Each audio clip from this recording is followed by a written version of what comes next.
Am I the a-hole for not letting my stepsister wear my wedding dress? I, 26 female, got married in 2016. My wedding dress was a dress my mom made for me when I was 11. She knew she was sick, and she was a dressmaker, and so I asked her to make me a dress for prom and my wedding for the future. They were basically the same dress, just one was pink and the other was white, but they mean the world to me. Both needed to be altered when I reached the point of wearing them, but luckily my grandma's also a dressmaker and she did it for me.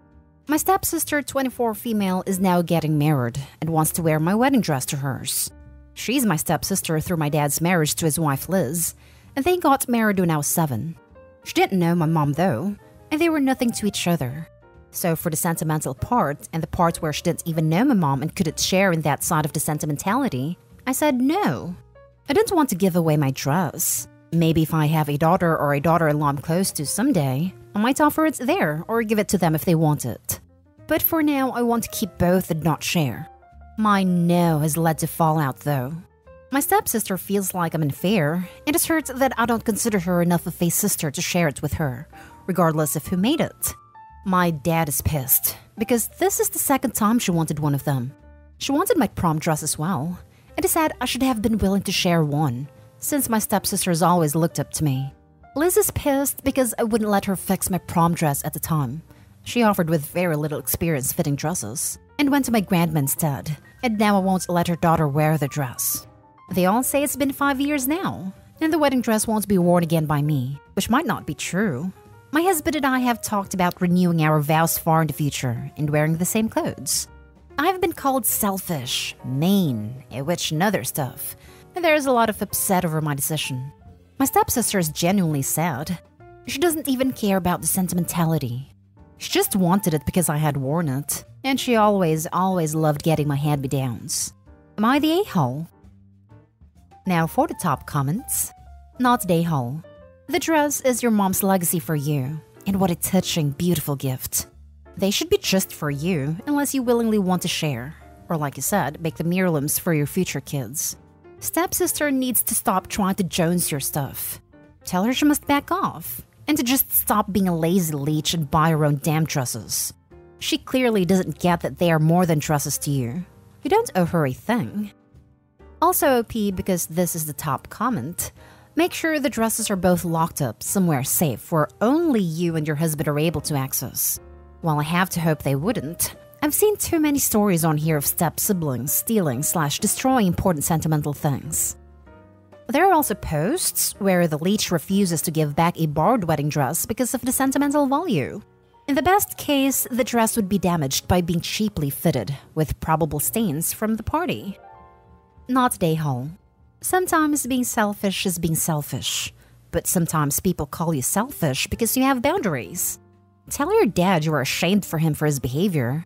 How it's insensitive of him to ask you to give away what your mom made for you, and you consider it to be a huge emotional subject which you want to keep to yourself as something between you and your mom.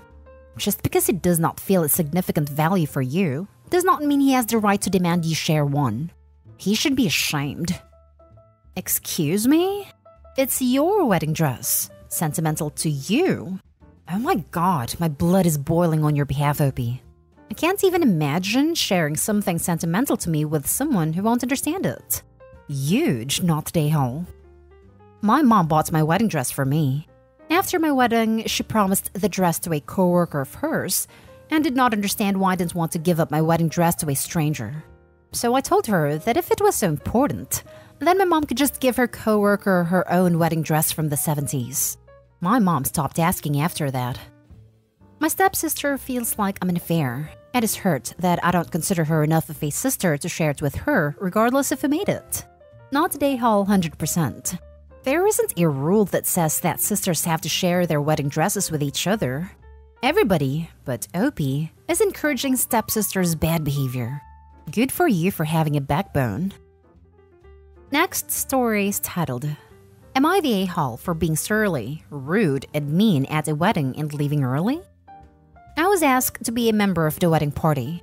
Despite this, I was the only person, not only in the wedding party but also at the ceremony, who wasn't allowed to have a +1. This was an outdoor wedding with unlimited seating. And these people don't give a crap about COVID, so it wasn't about that. I was told it was because my relationship wasn't serious enough despite us being together for a year. That only engaged or married couples were invited. And that they didn't want some random guy in their wedding pictures who I might not even be with later in the future. They don't want to have a look at some random guy in their pictures, even though he wouldn't have been in any of the post pictures at all. Maybe just in the background of crowd shots. There have been no conflicts between them and my boyfriend, and he's a nice and mild-mannered guy who gets along with everyone, so I don't think it was about him personally. So I get to the ceremony and find out that literally everyone else has a +1. Not just married couples, but there are couples there who have been dating for less time than me. This is when I started feeling surly. I smiled and played my part during the ceremony, but inside I was very surly and angry. We then got to the reception, which had way more people than the ceremony. This is where all the more distant friends were invited, and everyone there had a +1. I was literally placed at a table as the one single person, and everyone else at the table was a couple. Some at the table were other members of the wedding party, but others were random distant acquaintances. People started asking me where my boyfriend was, and I said I was told he wasn't invited. They asked why, and I said I had no idea why. This is when I started letting my surliness show and started acting rude and mean because I was humiliated. And then I was brought into conversation with the couple's male friend, Dean. I was previously told that Dean has a crush on me, and I made it clear I wouldn't be interested even if I was single. Even after that, he kept trying to message me and I ignored him. But now the people who brought me into conversation with Dean were like standing around staring at us and giggling behind their hands. Like they thought they were Cupid matchmakers. Dean was absolutely a participant in this. I was meaner to Dean than I've ever been to anyone in my entire life. I was as fully rude as I've ever wanted to be when being the target of someone's romantic interest unwantedly.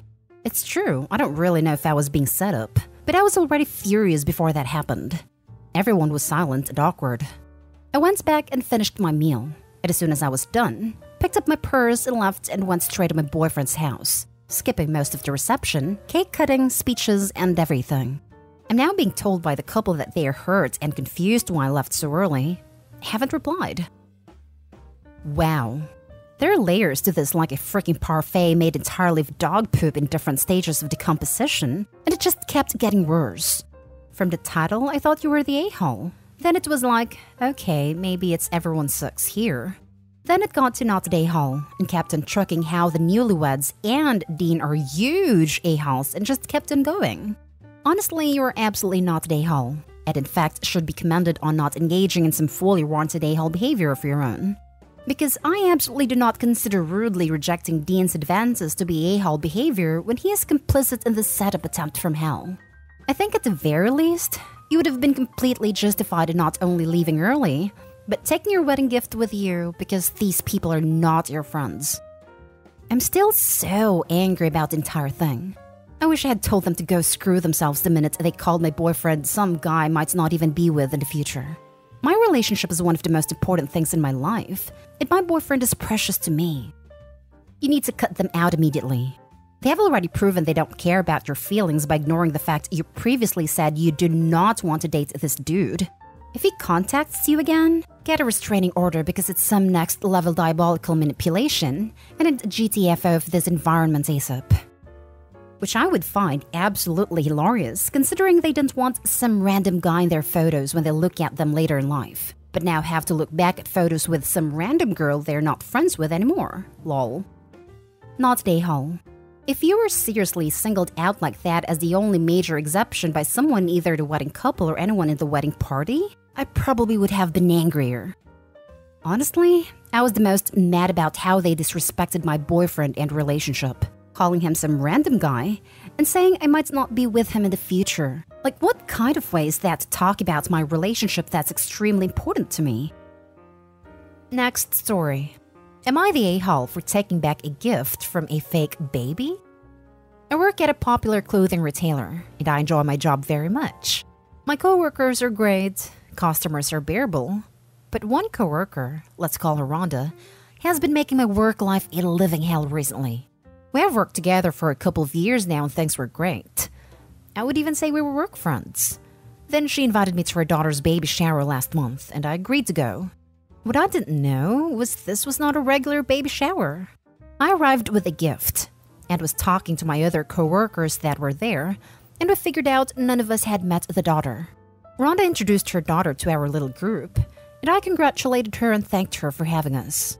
She laughed and said something like, "Thank you, but I'm not pregnant quite yet. But it's always good to be prepared for when the time comes." I was visibly confused, which seemed to offend her.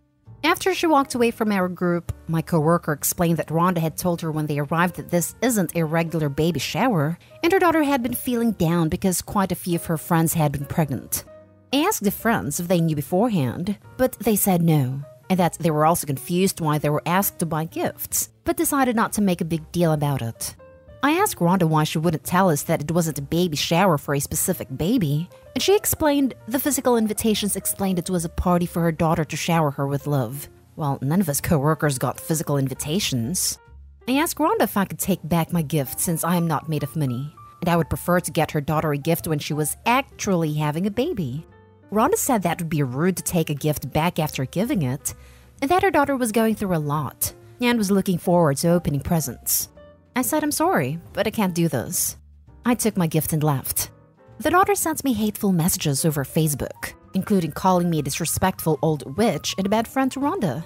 I feel bad for storming off and taking back the gift if it was going to cost this much grief. Also, I realized I grabbed a gift that was on top of mine that was from my coworker, and she said she wants me to bring it back to her and not give it to Rhonda and her daughter. But Rhonda found out and is threatening to go to HR if I don't return the gifts and buy something else off the registry for the suffering of cost. Most of the items on the registry aren't even for babies. Am I an a-hole for taking back a gift because I was lied to? Edit. If anyone cares, I'll update after talking to HR Monday.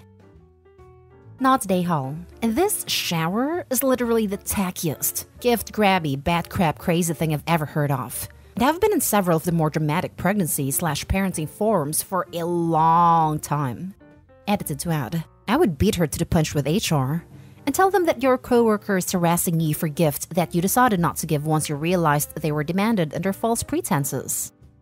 I thought the grandma showers were the craziest, but this is completely new level. Not a hole, and I would go to HR first and tell them your coworker is harassing you about gifts for a fake baby shower and demanding you buy her daughter presents just for the heck of it and lying about her daughter having a baby. Rhonda's behavior is wackadoodle. All the co-workers, by the way, not just Opie. She approached multiple co-workers for a gift grab. Ed is now pissed that she took one back and is demanding another for suffering. Wow. Not a hole. Not a hole. Go to HR for the co-worker scamming other workers for gifts. This is truly the epitome of entitlement. Does that mean she'll buy a gift for you if you did the same thing? Not likely. Last story is titled, Would I be the a-hole if I don't follow the same trend for my wedding as some of my step-siblings? Long story short, my mom died when I was 8. My dad remarried when I was 10. His wife had kids prior, and then had kids together. Everyone else adjusted really well, but I struggled with the kind of relationships I wanted in the blended family. But in general, I get along well with everyone and never want to hurt feelings. I am very close to my maternal family, and they were still part of my life when my dad remarried. So here's the issue now. 3 of my step-siblings got married already, and all of them threw into the speech a point about how amazing our family is, and how they wouldn't trade any of us for anything. Along with how my dad is their dad in every sense of the word and not just a stepdad. Then after I would post a group photo captioned, "The fam's all here." They brought up to me alongside my dad that they expected the same things from me. Except it's not quite true. I would trade this blended family for my mom back. And I don't consider my stepmom my mom. I'm not even sure I can honestly say I love her. But I don't have any issue with her as a person. So I said I wasn't sure about the speech or the caption later, and they told me it will look strange if I don't, especially when the others do the same stuff when they get married, and another stepbrother is engaged and planning to do it. I feel stuck, because the truth is this isn't my dream family. My dream family will always be with my mom. But I also know I'm already wearing a locket of hers on the day, and giving my grandparents a photo to hold off her on the day, so she's represented and present in some way. The photo will be on a chair for me to see, but not for everybody else. And I can't say my stepmom is my mom in every sense of the word because she's not. And the whole fam won't be there for me. They are mad that I'm considering something different from them when it has become such a thing. I need to hear from others, from outsiders of this. Am I the a-hole? Not the a-hole. Your whole family isn't there, thus making this a vastly different situation for you. Don't let anyone pressure you into doing anything you don't want to do. This is your wedding, not theirs. And why are they even concerned about how it looks and to whom? No one else matters on your wedding day besides you and your spouse. Thank you. I think I just don't want to hurt feelings or start a big drama. When the time comes, just say how pleased you are that your entire blended family is with you to celebrate your special day. I don't understand the stupid tradition they've invented where you have to follow their preset script. That's just nonsense. I think for them, it's the sentiment of declaring everyone almost like a chosen family as well as a family. That you were just so glad to be part of that and couldn't imagine different. And I get that it's true for them. But for me, there is a family I miss and wish I could be part of again. None of them will understand that totally. Not even my dad, really. He minds a bit more, but not totally, because he did choose this family. Not the a-hole. People do not get to dictate these things. You're absolutely not obligated to declare to everyone that you wouldn't trade the family for anything. Of course, you would prefer to have your mom. Do not give in. Imagine how hurtful it would be for your mother's family to see this, even though they know it isn't true. Ask your father, if he was the one who passed, how he would feel about you being forced to do this by a stepfather. Hold your ground on this one. It's worth it.